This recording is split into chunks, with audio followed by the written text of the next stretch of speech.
سے نکالنے کے لیے ہمیں ڈنڈے اٹھانے چاہیے، وہ کیسے بندوق اٹھانا چاہیے، اور کیا طریقہ ہے؟ چیخ گئے، ہم عدالتوں میں گئے، روڈوں پہ گئے، نعرے کیے، جلسے کیے، جلوس کیے، اور ہر جلوس پہ انہوں نے ہمیں مارا،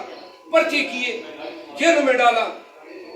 گزارش یہ ہے کہ ایک پاکستان آتش فشاں بنا ہوا ہے، یہ یاد رکھیں،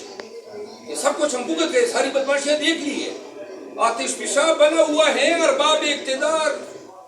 وہ اس کے ٹاپ میں بیٹھ کے ہوکا گڑگڑا رہا ہے۔ یاد رکھیں، یہ سوال جب آپ کرتے ہیں معاملات کو اس نہج پہ نہ لے جائیں،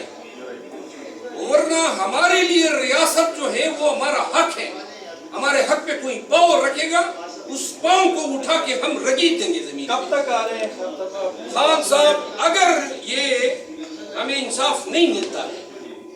تو ہم بالکل ببانگ دال اعلان کرتے ہیں، اور آج بھی خان صاحب سے بات ہوئی ہے، ہم نکلیں گے، پاکستان نکلے گا، اور اپنے زور بازو سے ہم اپنا مینڈیٹ بھی ریکور کریں گے، اور جو لوگ ہمارے دائمی حاکم بنے ہوئے ہیں ان کو واپس دھکیلیں گے۔